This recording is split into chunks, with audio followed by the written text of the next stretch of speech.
banyak yang nggak percaya. Tapi silahkan mereka percaya, karena pelakunya saya.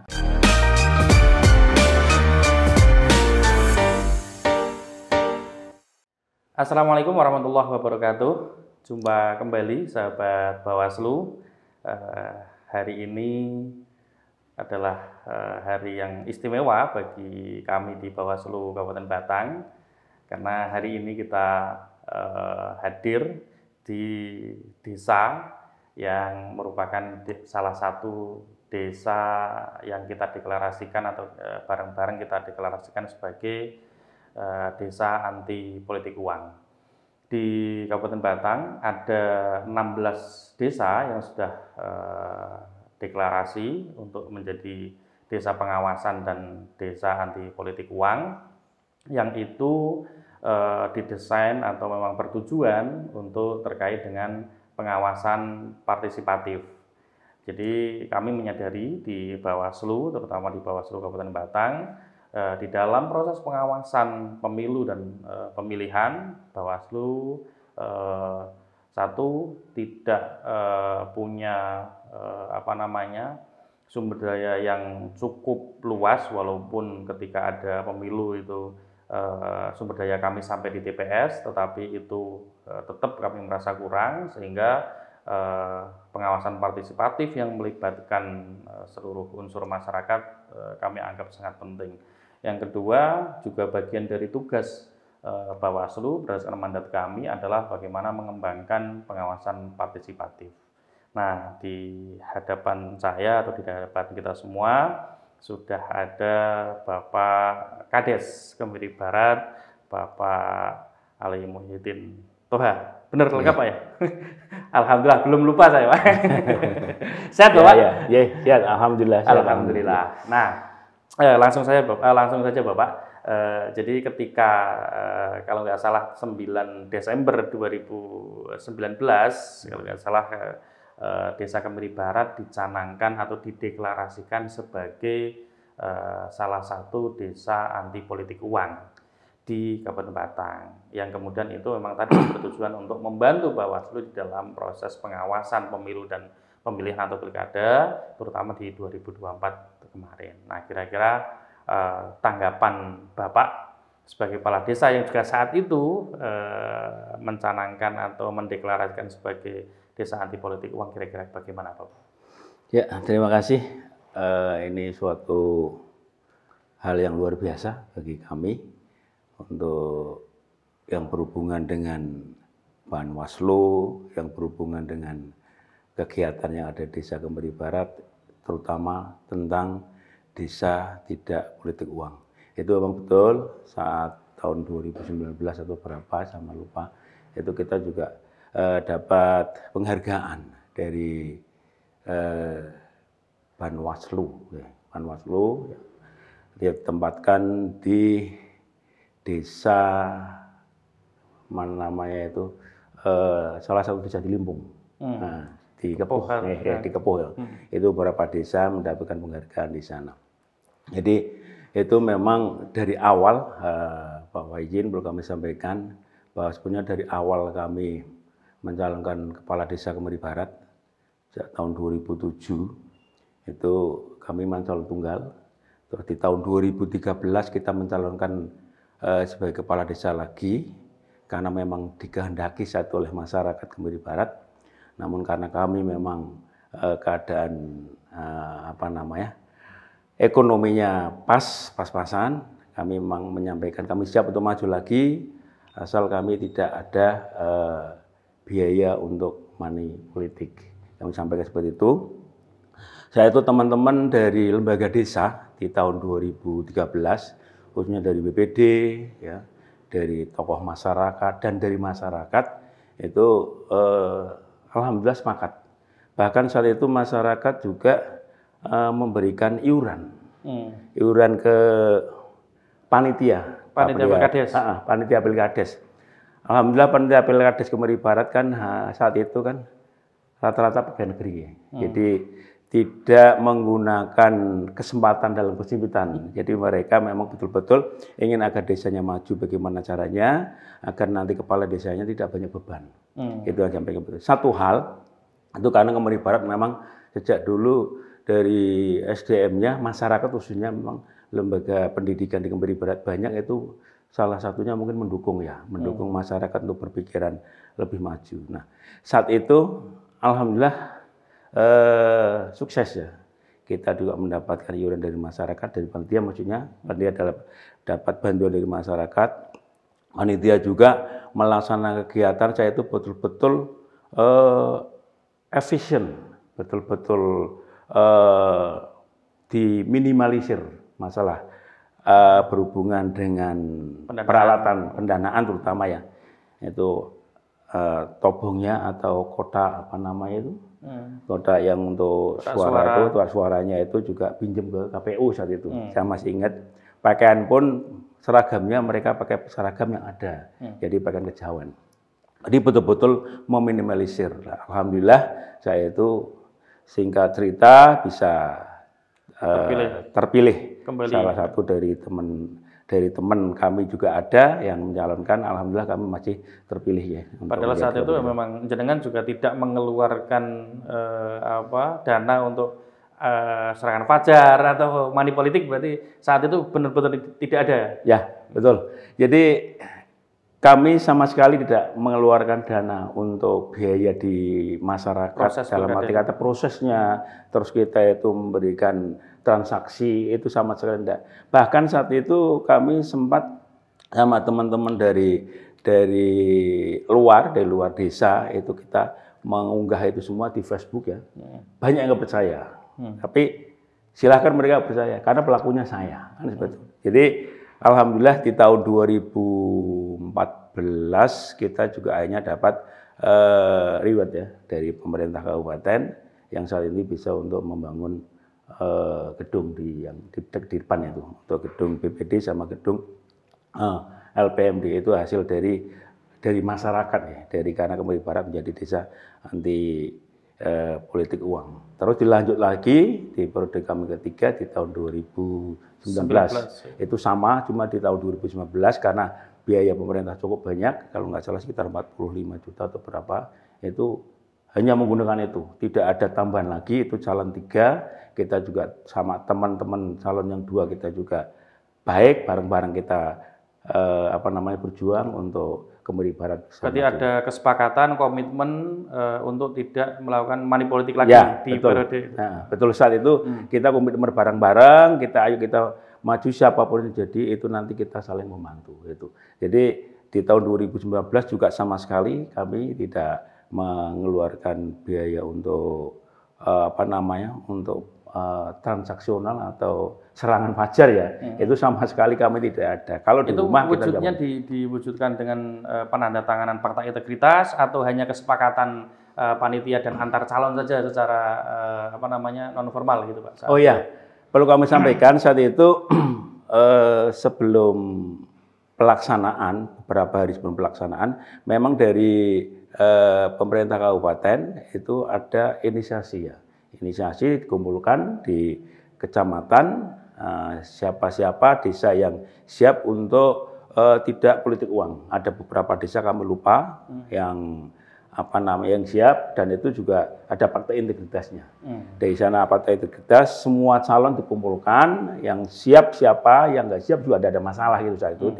Dari pemerintah kabupaten juga dari Polres itu datang ke kecamatan memberikan arahannya, dalam arti kata mereka menyampaikan siapa yang bersedia untuk tidak money politik. Ada beberapa desa di Kecamatan Subah saat itu yang siap, dan di Kemiri Barat ada 3 calon yang juga membuat fakta integritas. Nah, setelah membuat fakta integritas atau mendeklarasikan bahwa proses pilkada saat itu tidak menggunakan money politik atau politik uang, kira-kira ada suara-suara atau protes dari masyarakat ya Pak?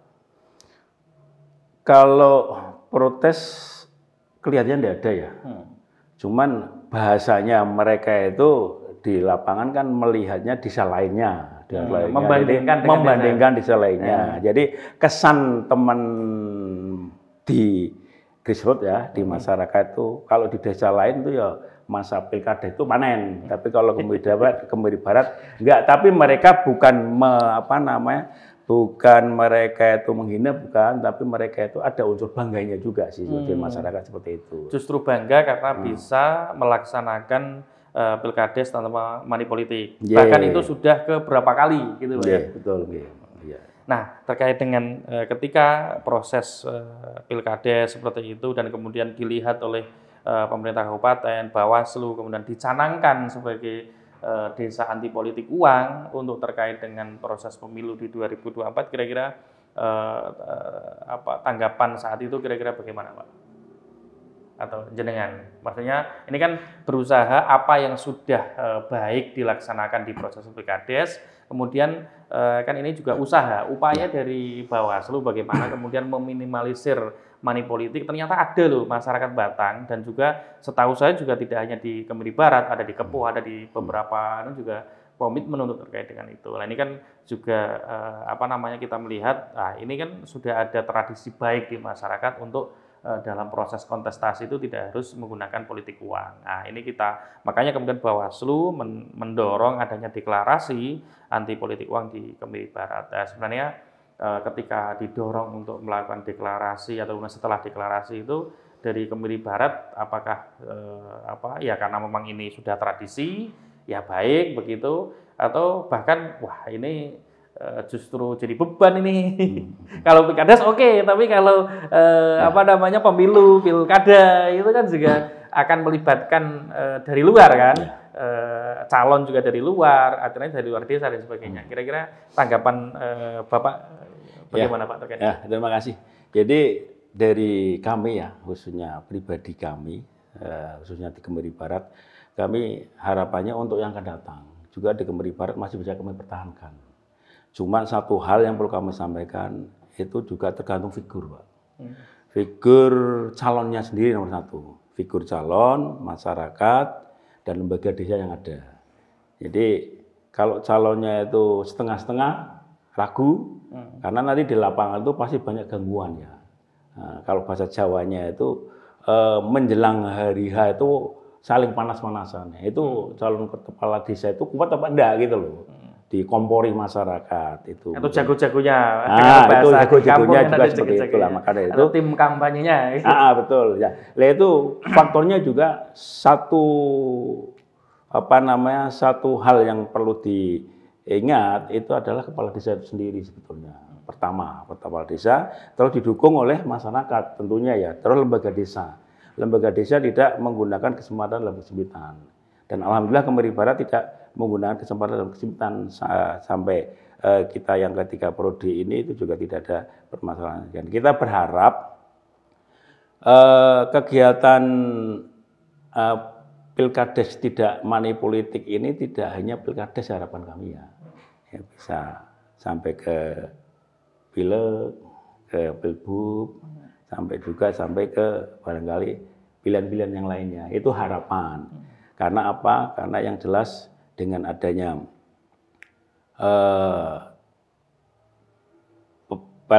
pilkades tidak money politik itu jelas satu, kepala desa punya beban moral. Beban moralnya apa? Karena kita tidak membayari, satu sisi kita itu harus mencoba untuk bekerja yang amanah. Itu satu. Dua, kita juga harus bagaimana berkomitmen agar ada inovasi yang ada di desa. Jadi kami alhamdulillah setelah kita jadi desa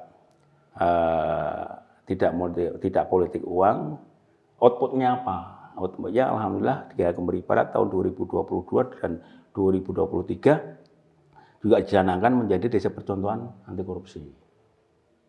Oleh yang KPKRI langsung turun itu ya. Dia 2022 KPKRI itu turun ke sini memberikan penilaian, terus di tahun 2023 kalau nggak salah itu juga sama, dan kita juga alhamdulillah juga setelah itu dapat reward dari provinsi, yaitu untuk membuat rehab gedung. Di antaranya ini kita membuat media center ini. Jadi ada outputnya juga ya, ada hasil dari pilkades tidak money politik. Jadi kami sebetulnya sangat mendukung dari Bawaslu, walaupun memang tantangannya sungguh luar biasa ya. Oh berarti ini kita sudah merasakan sendiri bahwa ketika proses kontestasi itu tanpa money politik sebenarnya dampaknya terhadap kinerja pemerintah dan sebagainya, pembangunan terhadap masyarakat dan sebagainya luar biasa, Pak ya. Yeah, betul. Dan satu hal lagi yang perlu kami sampaikan, itu juga akhirnya setelah Kemiri Barat di tingkat provinsi itu juga dikenal di medsos, di Google kita buka di sana di Kemiri Barat, rata-rata kan informasinya informasi positif ya. Itu akhirnya dari pemerintah kabupaten juga peduli, sangat peduli Kemiri Barat. Ditambah lagi Kemiri Barat karena ada lembaga pendidikan yang cukup banyak ya, dari mulai PAUD sampai dengan perguruan tinggi, embrio perguruan tinggi itu Kemiri Barat ada, dari SMK, aliyah ya, MTS, SMP itu ada semua di sini. Hanya saat ini kita bisa menikmati hasil itu semua. Infrastruktur sama perintah kabupaten kita juga dibantu karena itu jalan kabupaten ya, dari Subah ke KITB itu akhirnya jalan diperlebar karena di Kemiri Barat satu jalan desa Sleman dia berprestasi di mata kabupaten, yang kedua kalinya bahwa Kemiri Barat ada lembaga pendidikan yang betul-betul banyak di Kemiri Barat. Jadi kalau siang dan pagi, khususnya pagi sama sore itu orang di KTB itu kan jalan lewat sini itu sekarang kan desa ramai, Pak ya. Betul-betul. Dan alhamdulillah secara infrastruktur juga baik, dan itu Yeah. salah satunya adalah menurut Bapak karena itu akibat atau dampak dari proses-proses kontestasi terutama di desa yang tanpa money politik, sehingga membangun itu loss.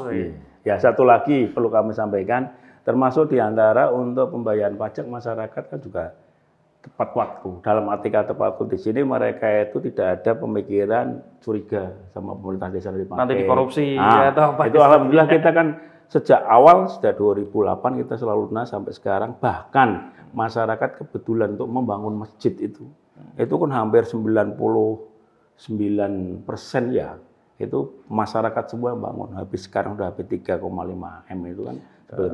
Itu karena pedulian masyarakat. Kepedulian masyarakat dan kepercayaan masyarakat terhadap hasil kontestasi secara politik tanpa money politik itu menjadi tinggi, Pak. Betul, jadi kepercayaan terhadap Pak Kades, Pak Care dan sebagainya, perangkat desa itu lembaga desa termasuk BP dan sebagainya tidak ada kecurigaan macam-macam karena prosesnya juga bersih begitu, Pak. Nah, lanjut Pak, ini kami ada atau Bawaslu di Provinsi Jawa Tengah menerbitkan buku Asa dari Desa. Nah, buku Asa dari Desa ini merupakan dokumentasi dari tulisan-tulisan Bawaslu Kabupaten Kota ke Jawa Tengah yang menulis terkait dengan desa pengawasan dan desa anti politik uang di masing-masing kabupaten. Nah, kebetulan atau memang niat dan saat itu juga kami ke sini untuk minta izin ke jenengan, Desa Kemiri Barat akan kami tulis dan kami masukkan di dalam buku ini. Nah, ini jenengan sudah baca bukunya, Pak? Ya, sekilas. Sekilas. Nah, kira-kira tanggapan jenengan ketika Desa Kemiri Barat ini, bahkan nama jenengan juga beberapa kali kita sebut di buku ini, kita tulis, itu kira-kira tanggapan Bapak bagaimana, Pak? Ya, terima kasih itu untuk tanggapan dari kami yang berhubungan dengan buku nggih. Jadi kita mencoba membaca sekilas itu, kami kalau nanti masyarakat membaca pun pasti bangga ya dengan kondisi itu. Kami secara pribadi kami kaget ya, ada nama saya, terus ada nama Kemiri Barat ya. Itu kan kita punya kesan bantu nilai positif bagi kami. Harapannya manakala itu nanti bisa masuk ke perpustakaan desa, di perpustakaan daerah itu Kemiri Barat kan juga terbaca bahwa desa anti politik uang itu memang perlu, dan di situ saya melihat kan memang singkat. Ada beberapa yang belum dijelaskan sebenarnya outputnya kan belum ya. Jadi setelah desa Kemiri Barat jadi desa anti politik uang itu sebenarnya outputnya apa lah? Tadi sudah kami sampaikan, outputnya banyak. Desanya pembangunannya seperti ini, terus banyak prestasi yang ada desa, hanya desa juga pemerintah desa dari kepala desa sampai ke sekretaris desa dan Kadus, Kasikaur, Pak BPD, LPMD, PKK, Karang Taruna, semua mereka itu bareng-bareng hati-hati untuk membangun Desa Kemiri Barat agar bisa tetap amanah. Ya, Alhamdulillah.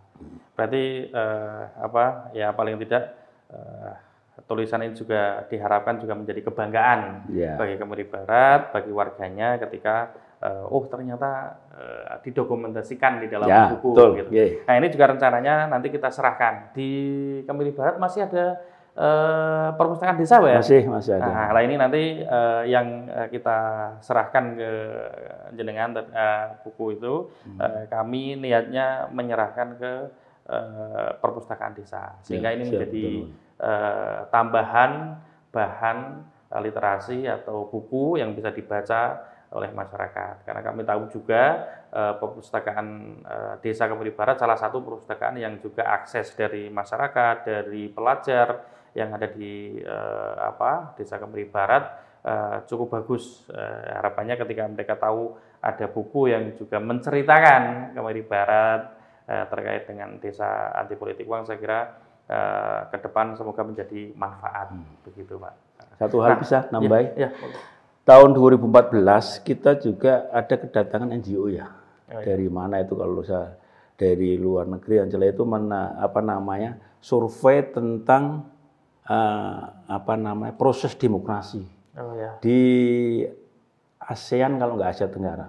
Jadi beliau datang ke sini kebetulan di ruangan saya, itu ibu-ibu ya dengan translate-nya juga datang ke sini dari Swedia atau mana saya kalau lupa. Saya fotonya masih ada itu. Yang saat itu kalau nggak salah dibantu oleh teman-teman Laskar. Betul, itu datang ke sini, dia juga menanyakan tentang itu kenapa dan ke sini. Dia sebenarnya mau mendatangi diantaranya dari ke Filipina, ke Vietnam, terus ke Malaysia, terus kemana.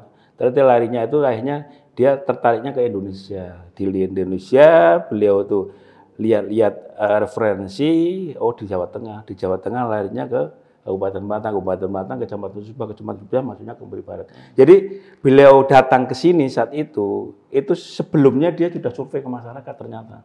Hanya cross check itu apa betul gitu. Jadi berarti sebelum wawancara dengan Pak Kades ke masyarakat dulu tanya-tanya kira-kira seperti apa realnya di masyarakat. Gitu. Jadi beliau juga memberikan apresiasi ya. Kebetulan datang ke sini dulu ada Pak Camat juga, beliau sekarang udah pensiun, Pak Tohiri ya.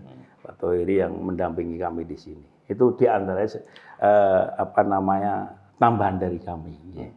Ya, Pak, yang berikutnya mungkin terkait dengan pemilu dan pemilihan. Nah, ini kira-kira kemarin sudah kita lewati pemilu dan pemilihan di 2024. Kalau menurut Bapak ini sebagai pemimpin di tingkat desa yang menghadapi langsung masyarakat, warga dan sebagainya, kira-kira apa sih Pak menurut jenengan yang perlu diperbaiki, yang perlu ditingkatkan terkait dengan proses pemilu sehingga ini ke depan bisa menjadi perbaikan di sistem demokrasi yang kita jalankan. Barangkali aturan yang lebih ketat ya. Aturannya yang ketat. Kalau kemarin kan lagi masih sedikit banyak itu hanya sekedar lebih banyak kayak himbauan ya. Mungkin kalau yang akan datang itu ada pengetatan, cuman ya kita nggak tahu ya bisa apa tidak untuk mengetatkan aturan-aturan hukumnya. Itu barangkali karena masyarakat Indonesia sebenarnya kan taat hukum. Yang saya lihat masih taat hukum, cuman tinggal aturannya itu bisa diperketat apa tidak hanya himbauan barangkali, jadi itu bisa berjalan. Jadi kalau misal tadi Pak Faizin menyampaikan dari awal nanti gimana untuk pilihan legislatif atau kira-kira bisa apa gitu. Kalau kami komitmen tetap bisa, cuman masyarakat bisa apa tidak karena akan terpengaruh dengan si calon-calonnya itu. Apakah sama calon-calonnya itu komitmen bareng-bareng? Mungkin ada calon-calon mungkin legislatif atau pilihan yang lain mereka itu akan komitmen, tapi kalau larinya nggak komitmen berarti kan tidak jadi komitmen bareng. Dan memang dengan komitmen itu bisa terwujud ketika ada aturan yang kemudian lebih tegas, yang kemudian tidak memberikan kesempatan untuk melakukan upaya-upaya pelanggaran, gitu. Termasuk money politik, begitu. Terutama ya money politik itu, aturan-aturan money politik itu ada aturan-aturan yang lebih tegas barangkali. Cuman itu memang kan ranahnya kan ranah di DPR, DPR terutama kan di DPR ya. Di DPR bisa apa tidak dan nanti kita serahkan juga sama yang mengampu di sana. Gitu. Tapi menurut jenengan memang gerakan anti politik uang itu di soal pemilu dan pemilihan bakal pilkades menurut jenengan penting gitu? Saya rasa itu penting ya. Pentingnya apa? Satu, jelas bisa mengurangi konflik. Kenapa kami bicara mengurangi konflik? Dengan adanya tidak money politik uang, itu jelas mereka tidak banyak beban. Kalau sudah tidak ada beban, hanya kalaupun tidak jadi, dia tidak banyak emosinya. Tapi kalau sudah banyak keluar uang, mereka kan stresnya nekat-nekatan aja. Itu jelas dampaknya ke sana. Alhamdulillah. Ya, terima kasih Pak Kades. Ini kelihatannya sudah ada di ujung obrolan kita, dan alhamdulillah sekali lagi kita diberi kesempatan untuk berkunjung ke sini, ketemu dengan Pak Kades, dan mungkin nanti juga ketemu dengan beberapa warga dan mungkin perangkat desa. Dan sahabat Bawaslu, jangan lupa selalu saksikan podcast di Bawaslu Batang yang ke depan juga akan ada program-program seperti yang kami lakukan di Kemiri Barat. Kami namanya program Tilik Desa. Nah, ini yang pertama Pak, ini ke Kemiri Barat. Semoga nanti bisa kita lanjutkan ke desa-desa yang lain. Sekali lagi terima kasih. Semoga gerakan anti politik uang ini bisa terus diupayakan dan jalan dan juga bermanfaat untuk warga dan bangsa Indonesia. Gitu. Terima kasih sekali lagi. Sampai ketemu di lain kesempatan. Assalamualaikum warahmatullahi wabarakatuh. Waalaikumsalam warahmatullahi wabarakatuh.